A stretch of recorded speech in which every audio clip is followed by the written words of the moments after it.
Did you know the average person spends over 12 hours a week just cleaning and organizing their stuff? That's more than half a day every week. And it's not just physical clutter that drags us down, mental clutter is a huge problem too. In fact, studies show that 70% of people feel stressed by their thoughts, just like they do by the mess around them. But what if I told you that adopting a few simple minimalist habits could make you instantly happier and more productive? In this video, I'm going to share 6 surprising minimalist habits that changed my life. These aren't the usual, declutter your closet, tips you've heard a million times. These are unique strategies that go beyond just stuff. From clearing your mind to learning the art of saying no, you'll discover how small changes can lead to big results. Stick around to find out how less really is more when it comes to happiness and success. Chapter 1. Less stuff, more joy. The power of decluttering your mind. Decluttering your space is often seen as a cure for chaos, but did you know that decluttering your mind works the same way? Studies show that mental clutter can be just as overwhelming as physical clutter. In fact, one study found that 75% of people feel stressed by clutter in their homes. I started by setting aside 10 minutes each day to clear my head. It's about focusing on one task, breathing deeply, and letting go of distractions. As my mind cleared, my stress decreased significantly. The more I practiced mental decluttering, the easier it became to focus on what really mattered. Tools like journaling or simply writing down your thoughts help too. The idea is to get all the clutter out of your head so you can focus on what you want to achieve today. The result? A calmer, happier mindset. In The Power of Now, Eckhart Tolle explains how being in the present moment is the key to mental peace. When your mind isn't bogged down with unnecessary thoughts, everything feels lighter. Chapter 2. Intentional mornings. How simplicity can kickstart your day. Mornings set the tone for the rest of the day. I used to wake up, check my phone, and rush through my morning routine.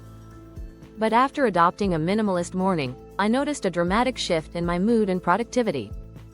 Research shows that a simple morning routine helps reduce decision fatigue, giving you energy to tackle bigger tasks later.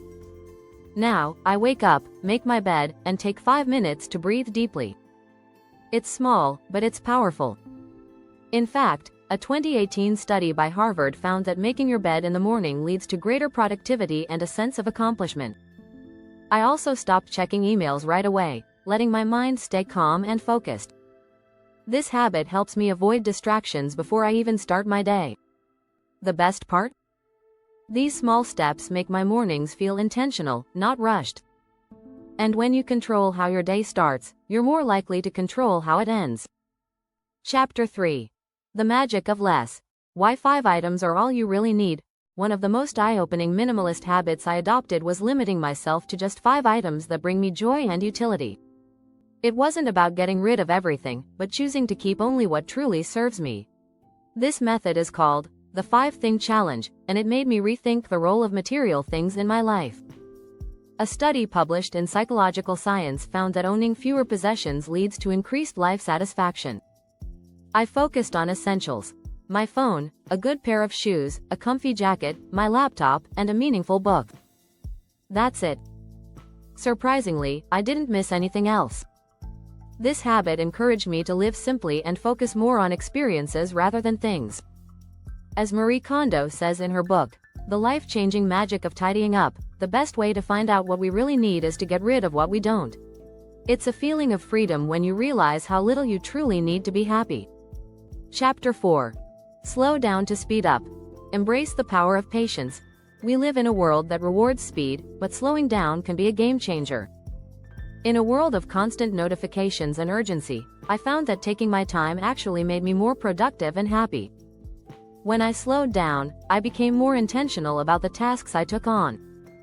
Research from the University of California found that people who rush through tasks feel more stressed and less fulfilled. I started taking 5-minute breaks to reset throughout the day. Slowing down also helped me rediscover the joy of small moments. Whether it's savoring a cup of coffee or walking to work without rushing, slowing down brings clarity. In Deep Work, Cal Newport talks about the power of focused, undistracted time. The more patient I became, the more my productivity soared. It was a simple shift. Less urgency meant more quality. And the best part? I felt more in control of my life. Chapter 5. Quality over quantity. How simplifying relationships improved my life. Minimalism isn't just about stuff, it's also about people. I used to try to please everyone, but it drained my energy. So, I started simplifying my relationships. I focused on building deeper, more meaningful connections rather than maintaining a large circle.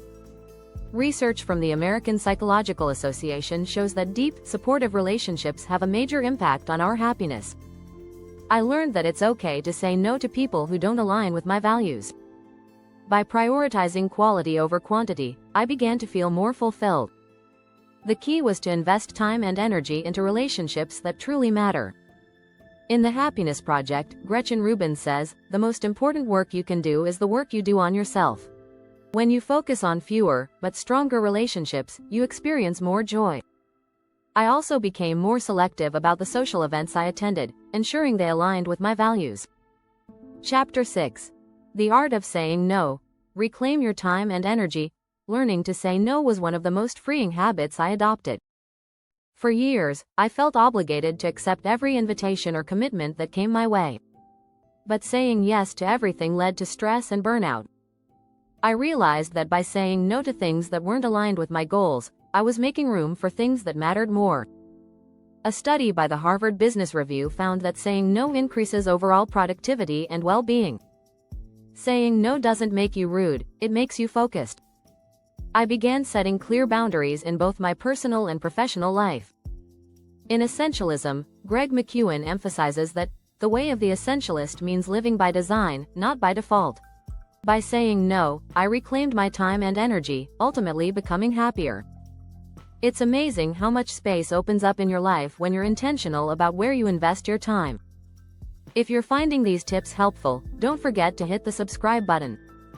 You won't want to miss the next tips that could change the way you approach life. Each of these minimalist habits brought me more happiness by simplifying my life in a way that was both practical and empowering. The beauty of minimalism isn't just about owning fewer things, it's about creating a life that aligns with your values and priorities.